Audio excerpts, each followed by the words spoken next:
Fir'aun ini di zaman Musa alaihissalam. 10 tahun Nabi Musa alaihissalam dakwahin. Wahai Fir'aun, wahai Fir'aun, wahai Fir'aun. Kau manusia biasa, kenapa kau ngaku Tuhan? Beriman kepada Allah, tetap dengan kerajaanmu. Nabi-nabi ini kalau datang, dia berdakwah, dia bukan mau ambil kerajaannya orang, enggak. Beriman kepada Allah, jalankan hukum Allah, kau tetap dengan rajahmu. Tapi hukum Allah diterapkan. Tidak pernah Islam datang merampas apapun. Cuma keyakinannya diperbaiki. Ini ada Tuhan yang menciptakan langit dan bumi. Saya simpulkan di akhir hidup Fir'aun, pada saat dia mau meninggal, ada 3 kejadian besar merupakan tanda-tanda paling besar dari Allah SWT kepada Fir'aun. Kejadian yang memuncak adalah yang pertama, waktu Fir'aun lihat Musa alaihissalam terus mendakwai, setiap hari bertambah pengikutnya, maka dia bilang, hai Musa, saya yakin kau penyihir. Musa udah bilang, saya bukan penyihir. Sebagai bukti sihir, saya akan tantang kamu dengan penyihir-penyihir saya. Baik, kalau Musa mengatakan kalau itu yang kau ambil putusan, silahkan. Gitu kan? Iklankanlah di seluruh wilayah Afrika, seluruh Eropa, wilayah kekuasaannya, panggil semua penyihir yang merasa punya ilmunya paling hebat datang. Fir'aun undang. Dan boleh minta imbalan apa saja. Dan kalian akan menjadi orang-orang pendekat saya, dia menjadi penasihat-penasihat saya. Lalu kata mereka, mana lawan kami? Kata Fir'aun itu sana, 2 orang, Musa dan Harun. Cuma 2 orang, lalu untuk apa semua penyihir ini? Kata Fir'aun, bunuh dulu dia. Hilangkan orang ini, baru kau bisa dapat. Tidak usah anggap remeh. Semua penyihir-penyihir ini sepakat kumpul. Kita nggak usah lama-lama nih, mumpung lagi ditawarkan jabatan yang tinggi. 10.000 orang semua ini pegang tali, kemudian mereka lempar untuk dijadikan sebagai ular yang bergerak. Lalu Jibril datang mengatakan, kulna la takhaf, kami berkata kepadanya, jangan kau takut, innaka antal a'la, kau pasti menang. Tiba-tiba waktu tongkat Musa AS dilempar dan jadi ular, seluruh penyihir tersebut sujud dan berkata, kami beriman kepada Tuhannya Musa dan Harun. Ini kejadian di depan matanya Fir'aun, di depan seluruh pengikutnya pada saat itu. Tapi tetap kejadian ini tidak membuat Fir'aun beriman. Lalu apa yang terjadi? Kita lihat kejadian besar yang kedua. Kejadian kedua yang besar pada saat itu, ditimpakan musim peceklik. Kering. Fir'aun berusaha secara manusiawi, gitu kan, mendatangkan air, berikan tumbal. Ini sungai ini sudah dilemparin sapi, lemparin kambing, lemparin anak gadis, tumbal, nggak kalah ada airnya, nggak ada manfaatnya.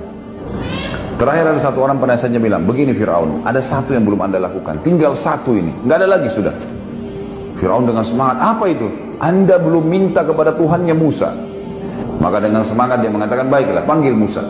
Datang Musa alaihissalam ke istana. Fir'aun tidak mau tunjukin kelemahannya. Lalu dia bilang, wahai Musa, kau mengaku punya Tuhan yang bisa mampu mengerjakan apa saja. Kalau Tuhanmu bisa turunkan hujan dari langit, maka saya akan beriman. Di depan mata Fir'aun, Musa alaihissalam angkat tangan mengatakan, ya Allah, Zat yang telah menahan hujan untuk masyarakat Mesir, turunkanlah hujan ini sebagai tanda kebesaranmu. Belum Musa AS turunkan tangannya, hujan lebat sebulan.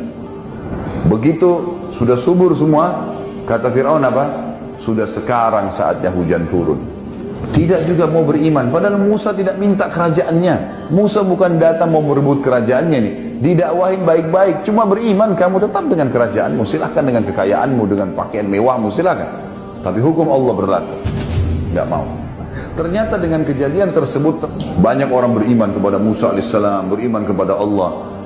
Fir'aun melihat komunitasnya dia makin kecil, tinggal yang di sekitar kerajaan, yang lain ini kena tampiasan dakwanya Musa alaihissalam. Akhirnya dia kerahkan, ada pasukan khususnya Fir'aun, dikeluarkan pasukan tersebut, ditambah dengan seluruh pasukan perangnya. Kata Fir'aun, sekarang saya akan bunuh Musa. Musa alaihissalam begitu dengar Fir'aun keluar dengan pasukannya, dia pergi. Puluhan ribu orang pasukan perang dengan pedangnya, dengan perisainya, siap perang mengejar Musa AS dengan Bani Israel. Dikatakan dalam riwayat ada 12 suku Bani Israel, jumlahnya ratusan orang saja. Banyak orang beriman, tapi yang ikut lari itu tidak banyak, gitu kan. Maka larilah Musa AS sampai tiba di tepi Laut Merah. Di depan Laut Merah, di belakang pasukan Fir'aun yang beringas sudah siap membantai mereka. Maka dalam Al-Quran diceritakan pengikut Musa sempat mengatakan, ya Musa, inna mudrakun, kita sudah terjangkau nih, kita akan dibantai nih. Di belakang Musa AS Laut Merah. Maka Jibril datang 1 instruksi, tidak lebih dari itu. Musa, cambukkan tongkatmu di mulut atau di bibir dari Laut Merah. Itu saja. Kejadian besar yang ketiga yang paling besar dalam kehidupan Fir'aun sebelum Allah tenggelamkan, berdiri air laut tersebut, Laut Merah seperti dinding yang besar. Akhirnya Allah selamatkan Musa dengan pengikutnya, lalu tenggelamkanlah Fir'aun dengan pasukannya. Semuanya tenggelam. وجاوزنا ببني إسرائيل البحر فأتبعهم فرعون وجنوده بغيا وعدوا حتى إذا أدركه الغرق قال آمنت أنه لا إله إلا الذي آمنت به بنو إسرائيل وأنا من المسلمين الآن وقد عصيت قبل وكنت من المفسدين فاليوم ننجيك ببدنك لتكون لمن خلفك آية وإن كثيرا من الناس عن آياتنا لغافلون